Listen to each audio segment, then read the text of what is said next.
Good morning. Today is Thursday, August 27th, 2020. I did something this week I have never done before. I took an axe and I chopped the high holiday Machzor into pieces. It is very painful to do, even as I understand and embrace why we have to do it. And it is a very serious step to take, only because of the extraordinary circumstance in which we find ourselves.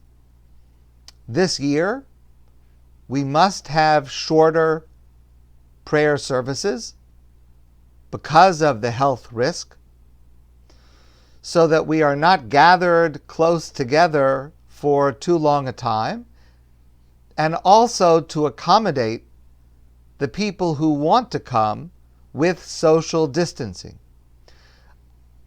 In normal years, our sanctuary sits 650 people. This year, we will have 90 people inside and 53 people outdoors in our tent. If it rains hard, then the 53 goes down to about 40, because if you sit at the edges, you'll get wet.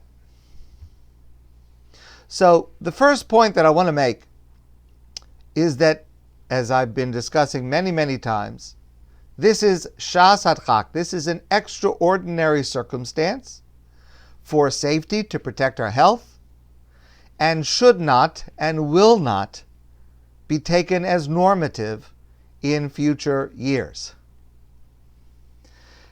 The second point is that all of our plans and everything that I'm sharing with you now is as of this moment, and it is subject to change should the situation changes.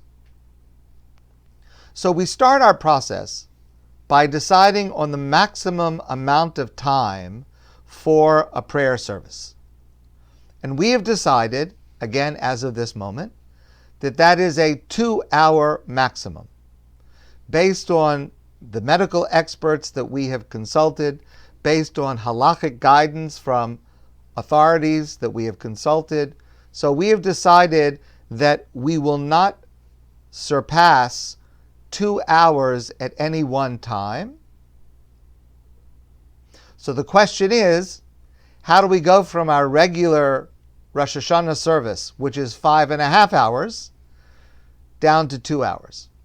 So let me share with you just very briefly a little of the thinking that goes into it, which may be helpful in putting things into perspective. The first thing is, I am not planning to speak in person on Rosh Hashanah or Yom Kippur. If I do, it would only be for 1 or 2 minutes, and that's because there is a higher risk of transmission through loud speaking, just like through loud singing, even with distancing, even with masks. But the louder one is projecting, the more the risk is. So my plan at the moment is not to speak in person. I will be doing many Zoom sessions before, and printed sermons and divrei Torah the day of.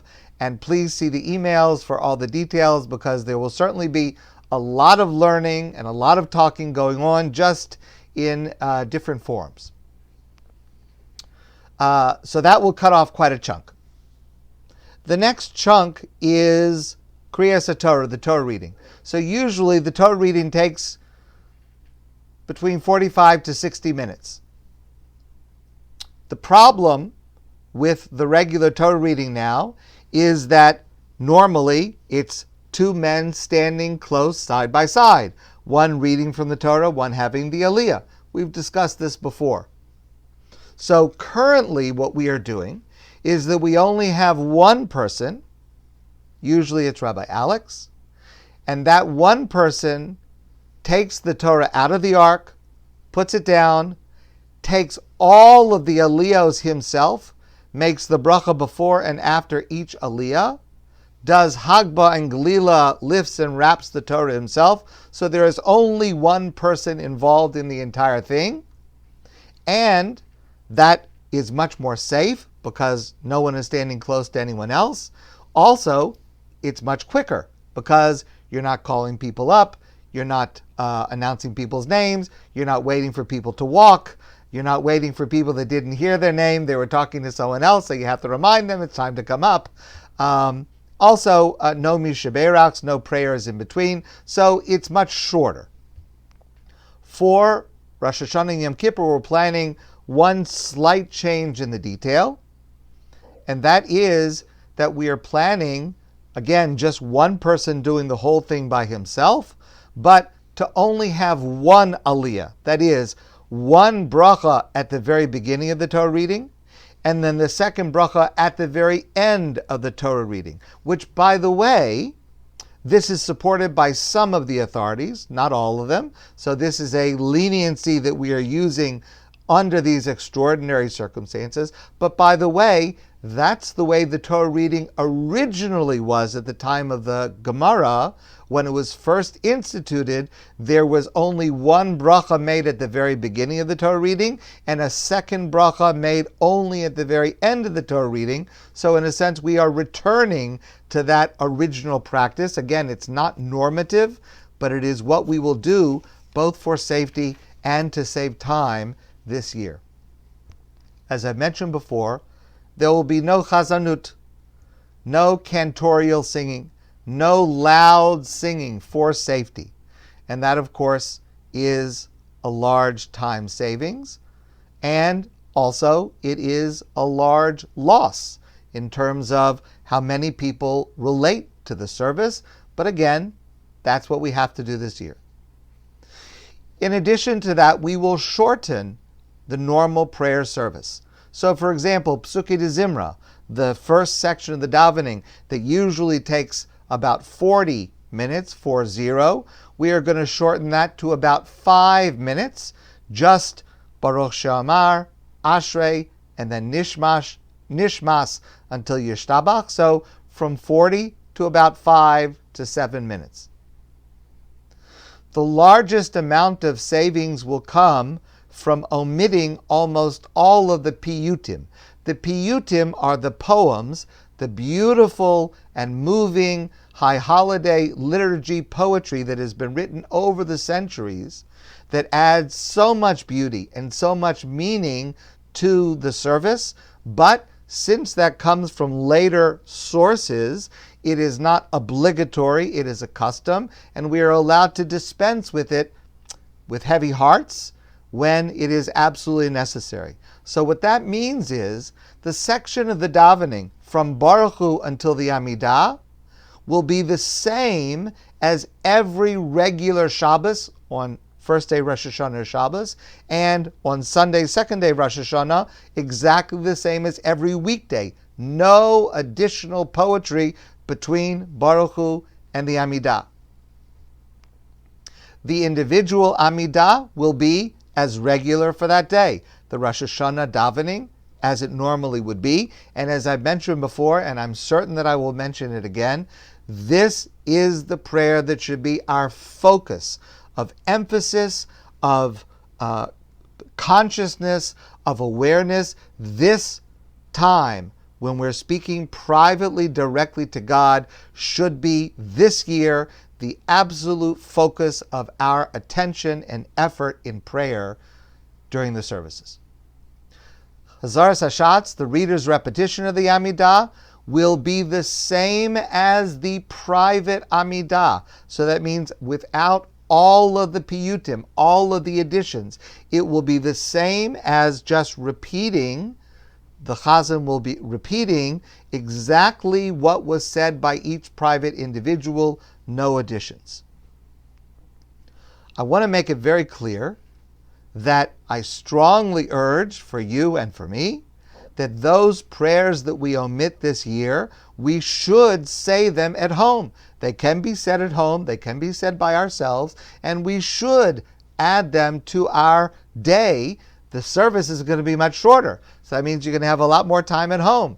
Part of that time should be to say the prayers that we are omitting in the synagogue. But we do recognize that we need some small sense of the awe of Rosh Hashanah. It does have to be a Yom Hadin, a day of judgment, a day of overwhelming heaviness and seriousness. And so we will select one piyut, one of the famous poems, one of the emotional characteristic poems for each prayer. So for example, for Shachris, we will add the very significant, emotional, meaningful prayer, Kel Orach Din. We will add that to the reader's repetition. And Musaf, we will add Unasana Tokef.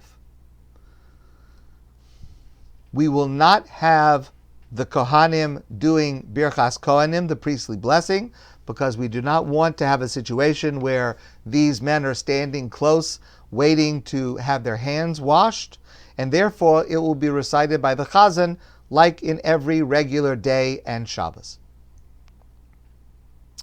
Concerning the shofar, first of all, this year is unusual because the first day of Rosh Hashanah is Shabbos. We never blow shofar on Shabbos, even when it's the first day of Rosh Hashanah. And this is a subject that I'm going to return to a little bit later. It's something very important that I want to share with you. But we do have shofar on Sunday. In a regular year in Shul, we hear 100 sounds of the shofar during the service. The truth is, really, the requirement, according to halacha, is only 30. There is a difference of opinion whether the proper time to hear the 30 sounds is before Musaf starts, right after the Haftorah, or during the reader's repetition.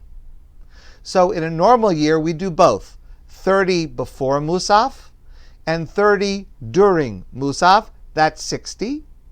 We have a custom that once we have heard 60, at the very end of Musaf, we do 40 more to come to a total of 100. But that 100, the last 60 is purely a custom, a minhag, and the first 60 is really only a requirement of 30, just we're not sure when to do it. In our situation this year, we will stick with the required 30 sounds. If a person wants to hear more, we will have many opportunities during the day to hear the shofar. That's published in our schedule. But we are going to, within the service, only have 30. Now, we are planning the following procedure. For our indoor service, we are not comfortable blowing shofar at all. Blowing shofar is a higher risk activity, perhaps even higher than singing or speaking loudly. That's a subject of dispute among researchers, but it is a higher risk. And therefore, what we will do during our indoor service is we will finish the service without any shofar. At the end of the service, we will ask everyone to go outside, and outside we will blow shofar. Outside, of course, the risk is much, much less. We're doing that every morning now, and we have the person blowing shofar standing just outside the tent with the shofar facing away from the congregation. Also, in our daily morning minyan, because we are davening early and we don't want to wake people up. The purpose of the shofar is to wake people up, but not literally to wake up the neighbors that may not want to get up that early. We're careful to stand on the side of the tent towards the train tracks that is away from our neighbors. So we're trying to be considerate of our neighbors at the same time. But we'll be doing the same thing. We'll be blowing outside, and that reduces the risk tremendously. Our outdoor service, we will do 30 sounds of the shofar before Musaf only. So again, the same number of sounds, just that outdoors, we can do them during the service. Indoors, we're going to wait to the end and go outside. We have certain halachic time limitations. The latest time to say the Amidah for Shacharis, the morning prayer, is on this Rosh Hashanah about 10:30 a.m. Musaf can be later any time during the day. So the latest time to start the service, the way that we're planning to do it, is 10 a.m. Now, by leaving time between services to sanitize everything, we can only do 2 services outdoors, one at 7 a.m. and the next at 10 a.m. We're planning to do 1 indoor service at 8 a.m. All of this information is on the email that we've sent, and we will be publicizing it again, but I just want to give you the thinking that goes into it. We recognize that we cannot accommodate all who want to come into those 3 services. We also recognize that there are some who want to come, but they are not comfortable staying for an entire 2-hour period. So, in addition to those 2-hour services, we are also offering a 1-hour option, corresponding to what we have done in previous years of offering in the afternoon of Rosh Hashanah a 1-hour free, fast, and fun. This is going to be a little bit different, but it will be 1 hour. For this, a person who wants to follow the halachic guidelines, we suggest that this person say their own Shacharis, the morning service, by themselves at home first, and then come to shul and the rest of davening after Shacharis. There is no time limitation. It can be 1 hour any time of the day. We're planning to offer it at 11 and 1 and 3 p.m. And that 1-hour service will consist of just a few selected prayers. Ashrei, Shema Yisrael, that's a biblical obligation, a mitzvah to say Shema. An abbreviated Torah reading that may be either partially or entirely in English.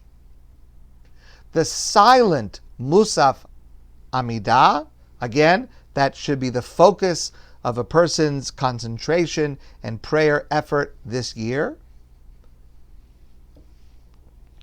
And I want you to keep this in mind. I've discussed this before.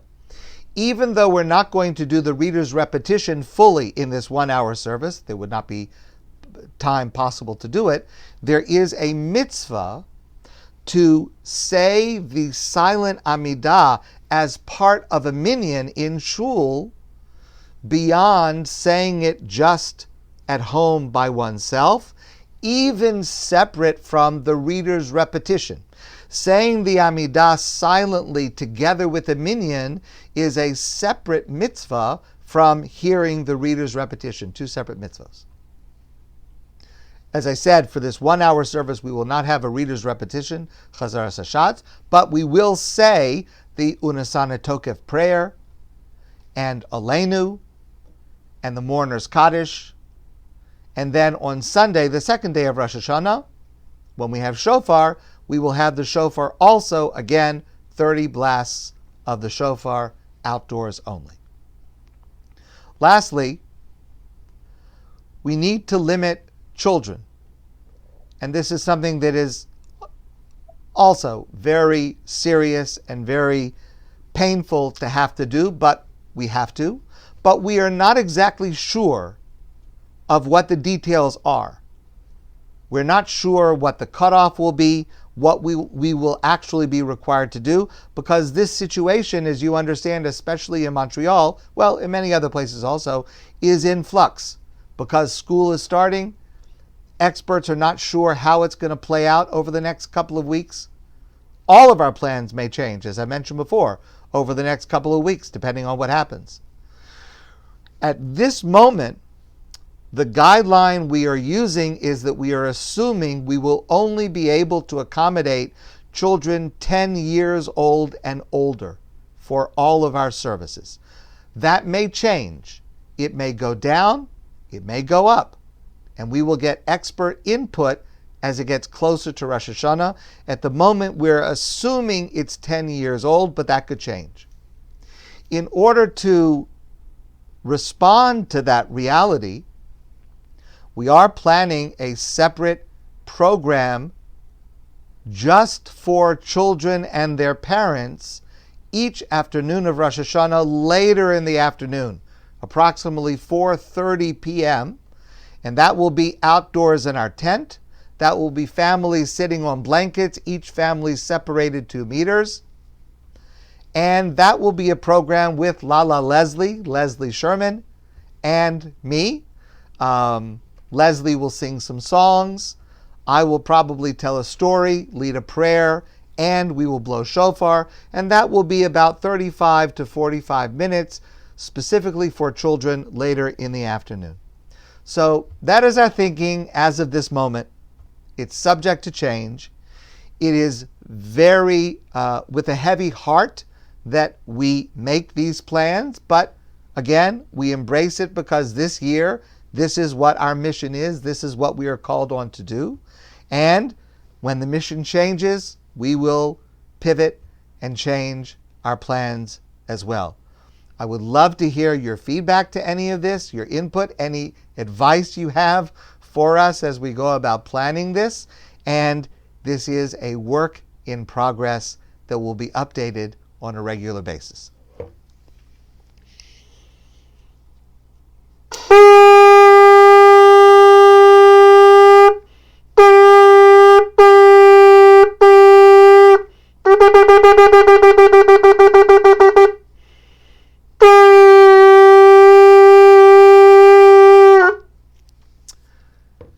My friends, I wish you a great day, and I look forward to seeing all of you soon in person.